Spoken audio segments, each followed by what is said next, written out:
Good morning friends. I am Jaydeep Trivedi, your Hindi teacher. दोस्तों, आज हिंदी के अंतर्गत हम बात करेंगे हमारे चैप्टर नंबर 2 यानी कि न्याय मंत्री के बारे में। दोस्तों, ये जो स्टोरी है ये सुदर्शन जी ने लिखी है। ये स्टोरी के मुख्य दो पात्र हैं, जिसमें सम्राट अशोक और उसका जो एक न्याय मंत्री है शिशुपाल, वह इन दोनों की स्टोरी है।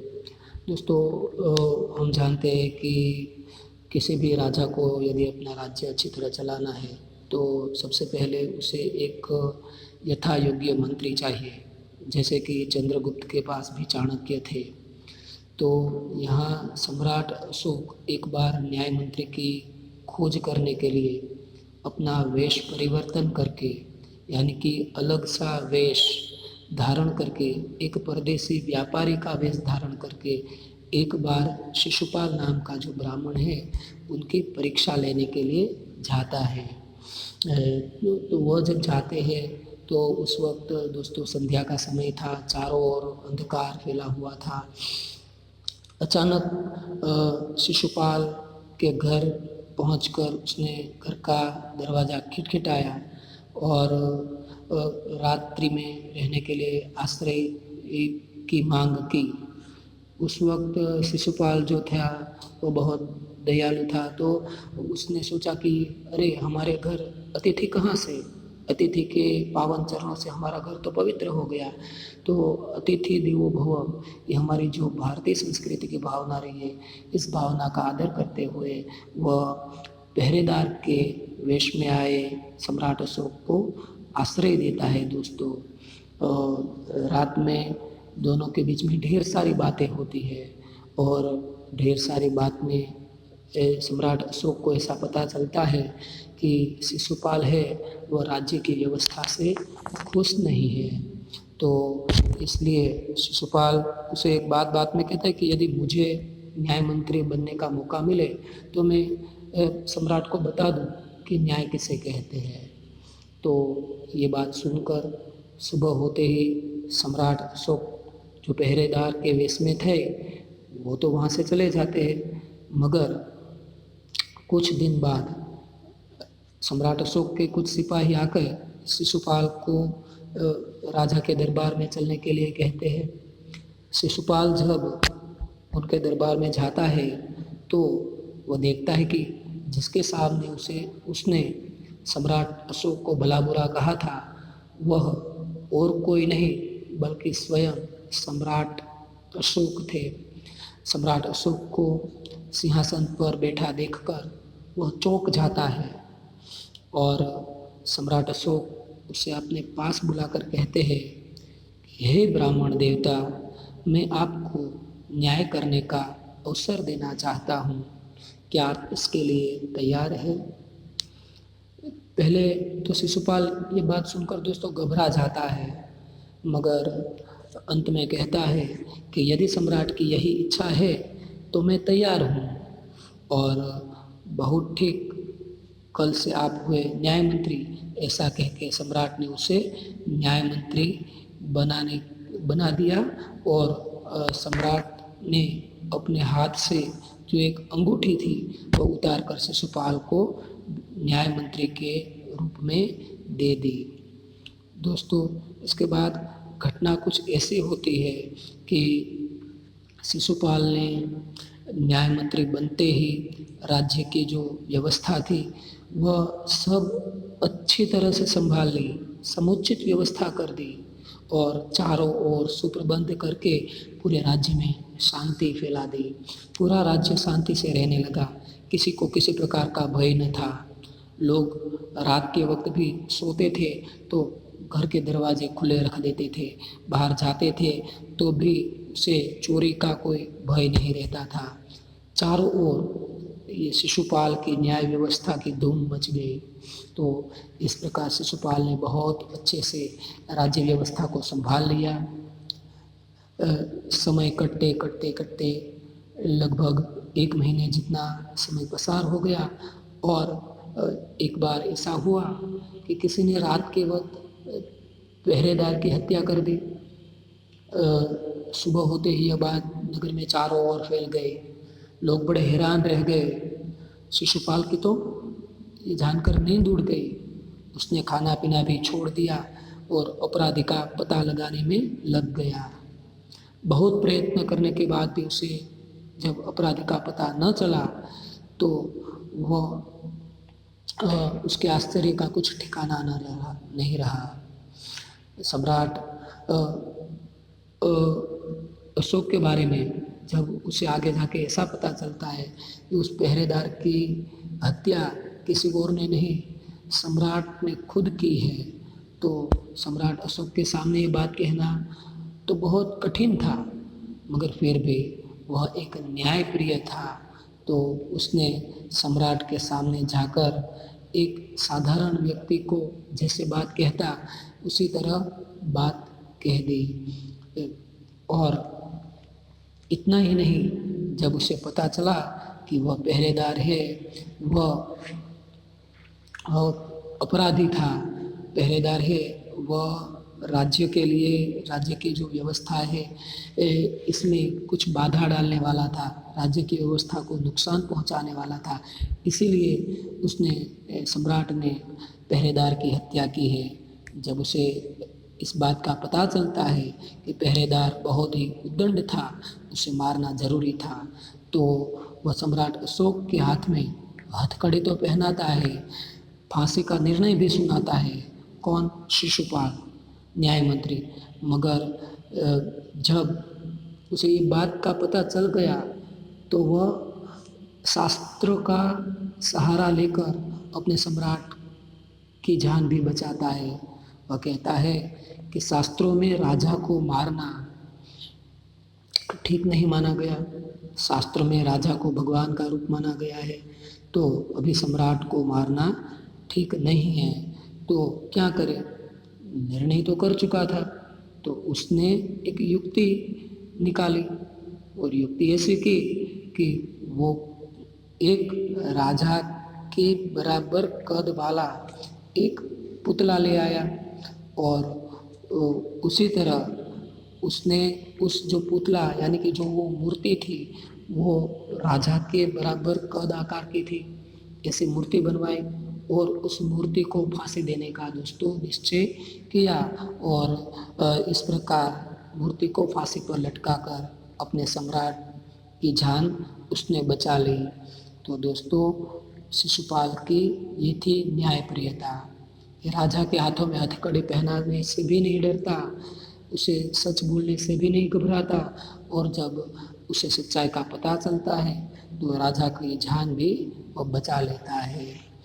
जब लोगों को ये बात पता चली तो चारों ओर शिशुपाल की जो न्यायप्रियता थी दोस्तों, इसकी धूम मच गई और राजा जो थे सम्राट अशोक वह खुद गदगद हो गए और उसने गदगद कंठ से कहा कि आपने मेरी आंखें खोल दी।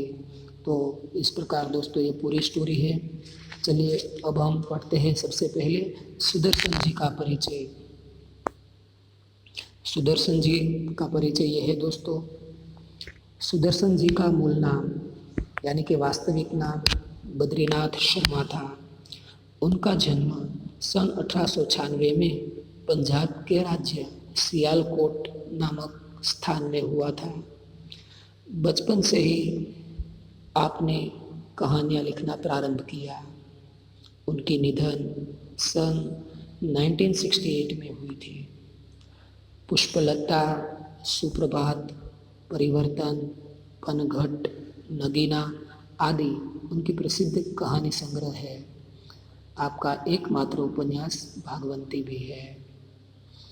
इस कहानी में सम्राट अशोक सर्वश्रेष्ठ न्याय मंत्री की खोज में था। शिशुपाल से मुलाकात होने पर उसकी योग्यता देखकर उसे न्याय मंत्री बनाया। न्याय न राजा देखता है न रंग। न्याय तंत्र पर विश्वास दिलाने के लिए यह प्रयास किया गया है दोस्तों।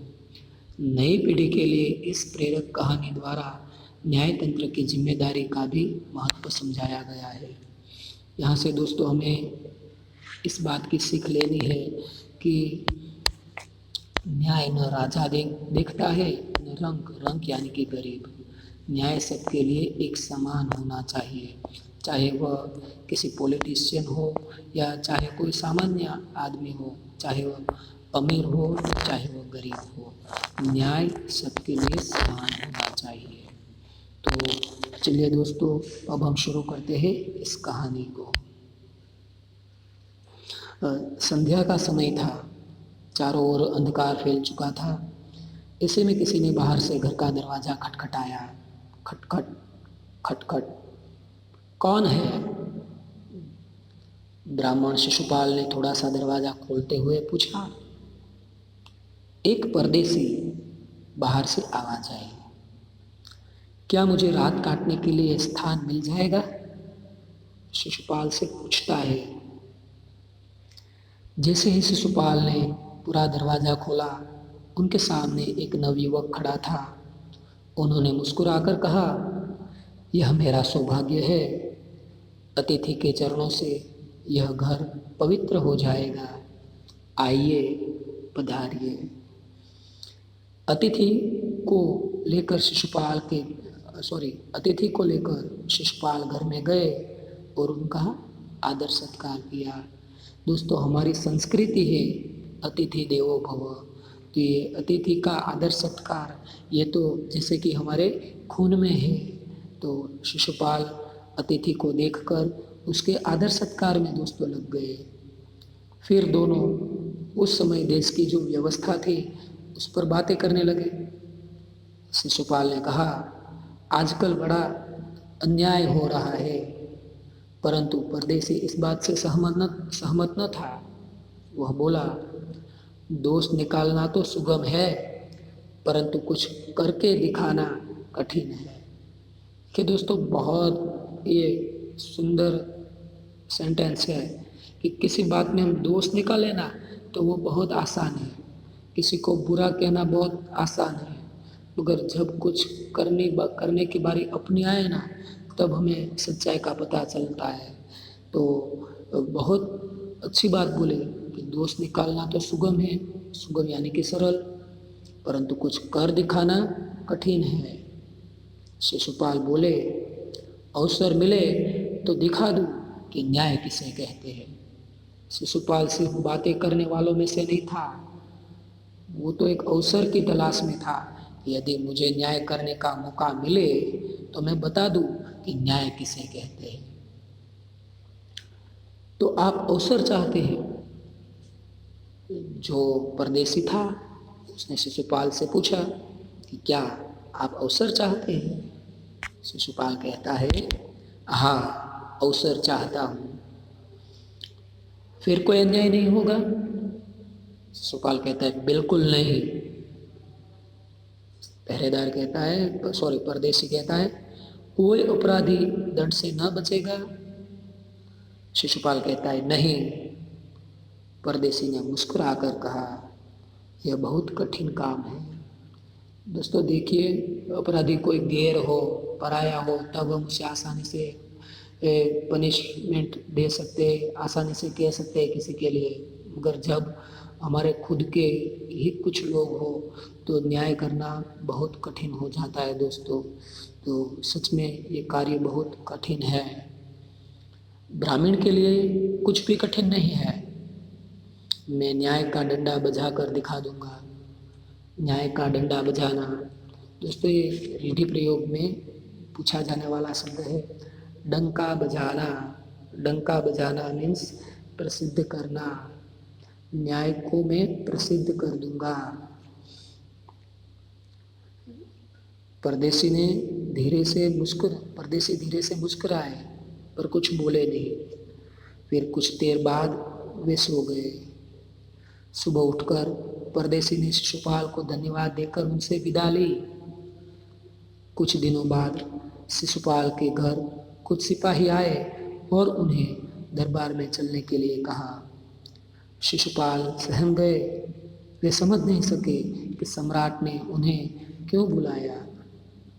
कहीं उस परदेसी ने तो सम्राट से झूठी सच्ची शिकायत नहीं कर दी। उसके मन में एक संशय हो गया कि कहीं उस परदेसी को मैंने सम्राट के बारे में ऐसा वैसा बोला था, तो उसने तो सम्राट के पास जाकर मेरी शिकायत नहीं कर दी। दरबार में पहुंचकर शिशुपाल का कलेजा धड़कने लगा जब उन्होंने देखा कि परदेसी ही स्वयं सम्राट अशोक है। सम्राट बोले, ब्राह्मण देवता, मैं आपको न्याय का अवसर देना चाहता हूँ, आप तैयार हैं? पहले तो शिशुपाल घबराए, फिर बोले, यदि सम्राट की यही इच्छा है तो मैं तैयार हूँ। उसने कहा, बहुत ठीक, कल से आप न्याय मंत्री हुए। सम्राट ने कहा और अपने हाथ से अंगूठी उतारकर शिशुपाल को पहना दी। यह सम्राट अशोक की राजमुद्रा थी। तो यहाँ से दोस्तों आपको प्रश्न पूछा जाए कि सम्राट अशोक की राजमुद्रा कौन सी थी, तो उसकी जो अंगूठी थी वह सम्राट अशोक की राजमुद्रा थी। अब शिशुपाल न्याय मंत्री थे। उन्होंने राज्य की समुचित व्यवस्था करना आरंभ कर दिया। उनके सुप्रबंध से राज्य में पूरी तरह शांति रहने लगी। किसी को किसी प्रकार का भय नहीं था। लोग दरवाजे तक खुले छोड़ जाते थे। चारों तरफ न्याय मंत्री शिशुपाल के सुप्रबंध और न्याय की धूम मची हुई थी। शिशुपाल की जो न्याय व्यवस्था थी उसकी चारों ओर धूम मच गई थी। तो यहाँ दोस्तों धूम मच जाना, ये मुहावरे का अर्थ आपको पूछा जाए। धूम मच जाने का मतलब होता है प्रसिद्ध हो जाना। शिशुपाल के न्याय की चारों ओर धूम मची थी। शिशुपाल का न्याय चारों ओर प्रसिद्ध हो गया था दोस्तों। तो शिशुपाल ने इस प्रकार न्याय मंत्री बनते ही राज्य की व्यवस्था को अच्छी तरह संभाल लिया। ये बात करते हैं तो लगभग 1 महीने के बाद किसी ने रात में एक पहरेदार की हत्या कर दी। सुबह होते ही यह बात चारों ओर फैल गई। लोग बड़े हैरान थे।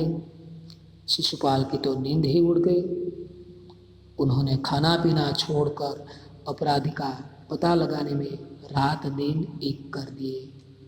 तो ये भी दोस्तों मुहावरा है एक, रात दिन एक कर देना।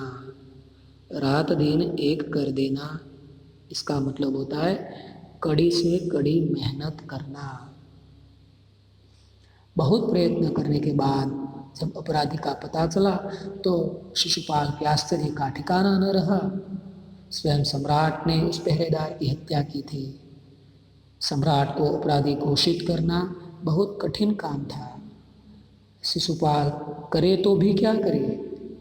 एक ओर वे न्याय मंत्री थे और दूसरी ओर सम्राट के सेवक। परंतु न्याय की दृष्टि में साधारण व्यक्ति में और सम्राट में कोई अंतर नहीं होता। न्याय तो सबके लिए एक समान होना चाहिए।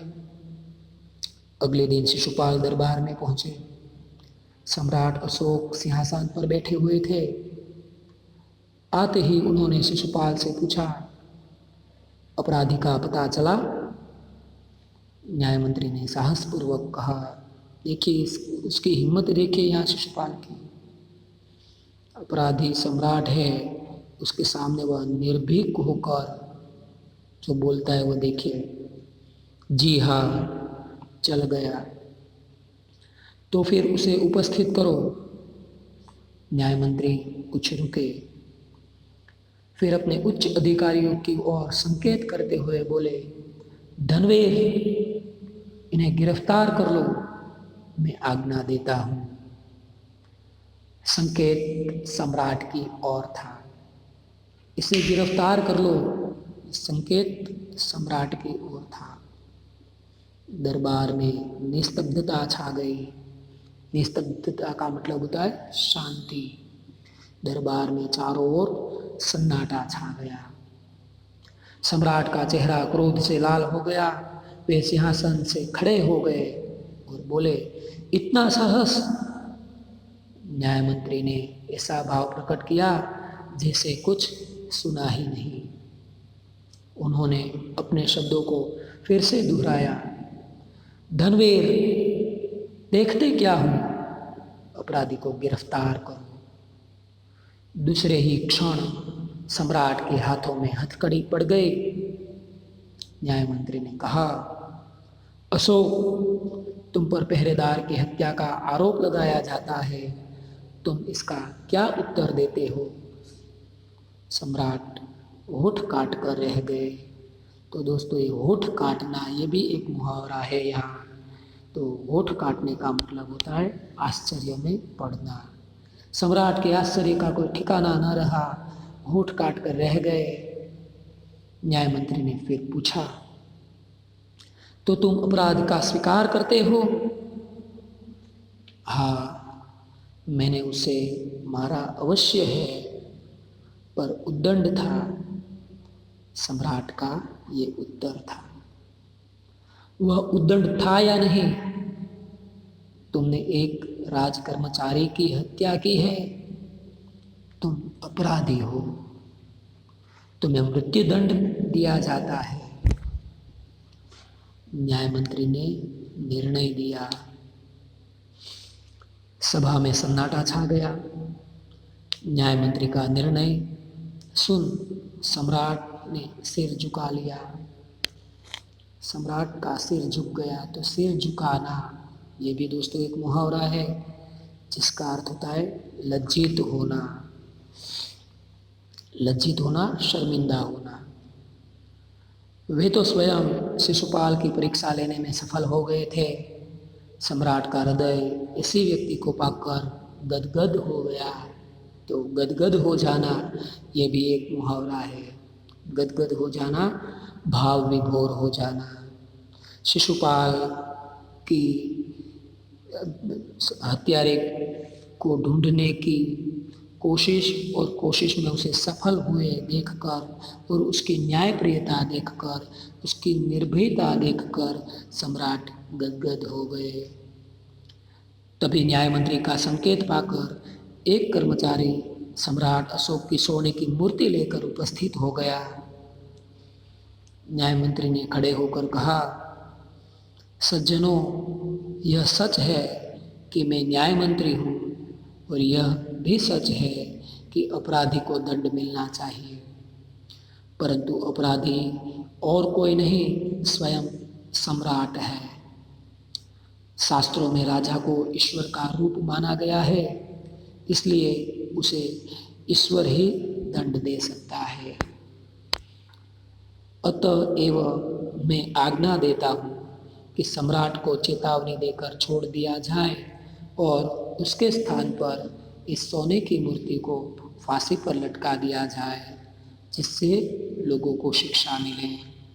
तो इस प्रकार उसने सम्राट की जान भी बचा ली और अपराधी को दंड देने की बात भी रख दी। न्याय मंत्री का न्याय सुनकर लोग जय जयकार कर उठे। जब सब लोग चले गए तो शिशुपाल ने राजमुद्रा सम्राट अशोक के सामने रख दी और बोले, महाराज, यह राजमुद्रा वापस ले ले, मुझसे यह बोझ नहीं उठाया जाएगा। अशोक ने सम्मान भरी दृष्टि से उनकी ओर देखते हुए गदगद कंठ से कहा, आपने मेरी आंखें खोल दी। तो दोस्तों, ये भी एक मुहावरा है, आंखें खोल देना, जिसका मतलब होता है सही परिस्थिति समझाना। यानी कि सम्राट ने शिशुपाल को कहा कि आपने मुझे सही परिस्थिति समझा दी है, आपका साहस प्रशंसनीय है, यह बोझ आपके अतिरिक्त और कोई नहीं उठा सकता कि ऐसा सुंदर न्याय करना, ऐसी सुंदर व्यवस्था करना, सुप्रबंध, ये सिर्फ आप ही कर सकते हैं। आपके अतिरिक्त ये कठिन कार्य और कोई नहीं कर सकता। दोस्तों, तो जब सम्राट के मुख से उसने इतना सुना तो शिशुपाल न्याय मंत्री निरुत्तर हो गए। यानी कि उसने सम्राट की जो इच्छा थी वह पूर्ण करने की जिम्मेदारी अपने पर उठा ली। तो दोस्तों यहाँ ये चैप्टर हमारा ख़त्म होता है। तो यहाँ दोस्तों सम्राट अशोक ने किस प्रकार एक न्याय मंत्री की खोज की, जो न्याय विषम परिस्थिति में भी किस प्रकार शिशुपाल है वह निर्भीक होकर अपना न्याय बताता है, ये सारी बातें यहाँ से हमें सीखने को मिलती है। तो दोस्तों